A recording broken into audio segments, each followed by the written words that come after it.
100 barbecue. 100 barbecue. 100 barbecue! Today on the 100 Barbecues show, we got some pork tenderloin on here. We're starting off by searing it this time. Gonna go about 2 minutes aside.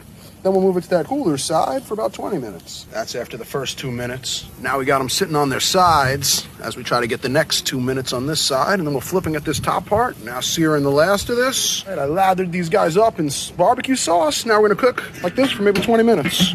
Every 5 minutes or so, give them some more sauce. 10 minutes in to slow cooking them. Despite repeatedly promising 20 minutes for cooking, this took closer to 35 to get where we wanted it, but we're done. Now I'm gonna pull it off, give it about 5 minutes to rest, and then we eat.